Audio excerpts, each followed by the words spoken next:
आइए अब हम इस वीडियो में जानेंगे कि जो एमएसएमई की बोटलनेक्स क्या हैं। उन बोटलनेक्स के बारे में हम इस वीडियो में जानेंगे।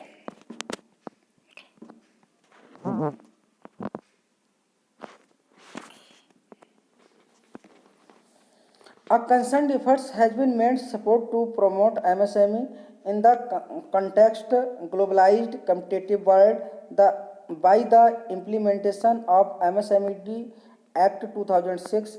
This aim to remove the bottlenecks faced by the MSME sector. तो 2006 में क्या हुआ? 2006 में एक MSMED एक्ट बनाया गया, micro small medium enterprises development act 2006 बनाया गया।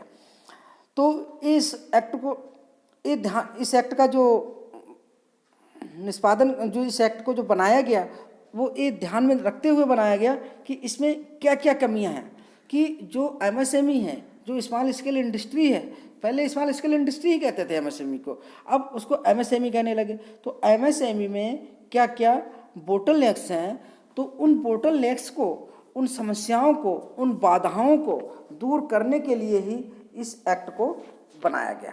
कौन से एक्ट को बनाया गया? MSMED एक्ट 2006, जिसमें एमएसएमई की डिफिनेशन वगैरह दी गई थी। हालांकि अब तो डिफिनेशन चेंज हो चुकी है, वो हम नई डिफिनेशन के बारे में भी किसी वीडियो में बात करेंगे। बोटलनेक्स क्या थी? आइए हम बोटलनेक्स देख लेते हैं। कभी कभी एग्जाम में इस तरह से पूछ लिया जाता है कि इनमें से कौन सी एमएसएमई की बोटलनेक्स नहीं है, या इनमें से कौन सी बोटलनेक्स है। तो competitive from domestic companies and MNC.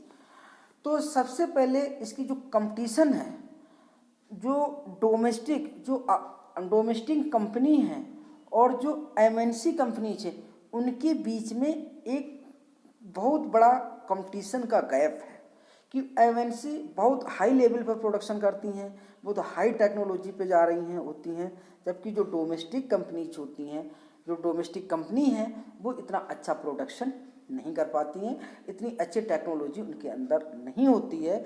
इतना टेक्नोलॉजी उन एमएसएमई के में क्या होती है, अपग्रेड नहीं हो पाती है, जिसकी विभिन्न फाइनेंस एटसेट्रा बहुत सी दिक्कतें आती हैं, मतलब उनकी वजह से इतना अच्छा प्रदर्शन नहीं हो पाता है। तो जो फर्स्ट जो बोटलनेक्स है वो यही है कि कंपटीशन फ्रॉम डोमेस्टिक कंपनीज और एमएनसी, ये फर्स्ट महत्वपूर्ण मोस्ट इम्पॉर्टेंट बोटलनेक्स है। सेकंड है कि inadequate access financial resources, inadequate access finance resources due to lack financial information and formal business practice। है क्या कि फाइनेंस नहीं प्रोवाइड हो पाता है, एमएसएमई को टाइमली फाइनेंस की दिक्कत रहती है, या जो फाइनेंस होता भी है वो कम मात्रा में यानी अंडर फाइनेंस होता है। एमएसएमई को 1 करोड़ चाहिए, मिल पा रहा है उसको 40 लाख ही। तो इस कंडीशन में भी क्या होता है, कहीं न कहीं मतलब वो कम्पिटिटिव नहीं हो पाता है, यानी वो कम्पीट नहीं कर पाता है। वो सामने वाली जो दूसरी फर्में हैं, दूसरी एमएसएमई हैं, जो एक बहुत बड़ी लेवल पे काम करती हैं, बहुत बड़ी लेवल पर जो एमएनसी हैं वो कार्य कर रही हैं, तो उनकी तुलना में इनका अस्तित्व खतरे में आ जाता है।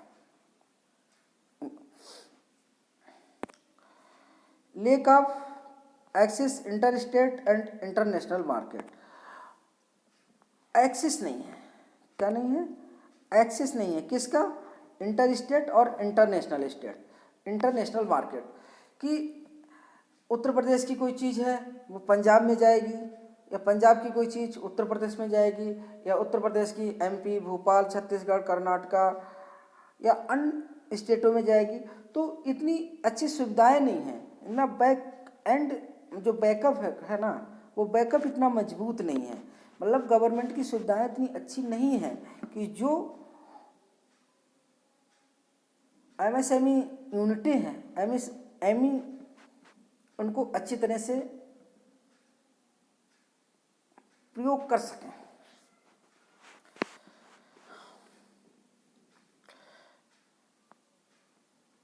अगला है वुलनरेबिलिटी और टू मार्केट फ्लक्चुएशंस, कि जो मार्केट की बहुत फ्लक्चुएशंस होती हैं, कहीं तो बहुत ज़्यादा डिमांड हो गई, कहीं लो डिमांड हो गई, तो ये क्या है, इसकी बोटलनेक्स हैं। हमने इसकी बोटलनेक्स में क्या क्या पढ़ा, आइए फिर से एक बार रिवीजन कर लेते हैं। बोटलनेक्स पे पढ़ा हमने कि जो एमएसएमई की बोटलनेक्स हैं, competition from domestic and MNC companies और इनएडिक्वेट फाइनेंस, या तो फाइनेंस प्रोवाइड ही नहीं होता है या प्रोवाइड भी होता है तो वो मतलब कम से कम फाइनेंस प्रोवाइड हो पाता है, और जो इंटर स्टेट और इंटरनेशनल मार्केट में इतना अच्छा एक्सेस नहीं है, और वुलनरेबिलिटी टू मार्केट फ्लक्चुएशंस, और जो मार्केट में जो फ्लक्चुएशंस आते हैं तो उनको कंट्रोल करने के लिए ऐसा कोई उचित तरीका नहीं है। थैंक यू दोस्तों, अगर वीडियो अच्छा लगा तो लाइक और कमेंट अवश्य करें।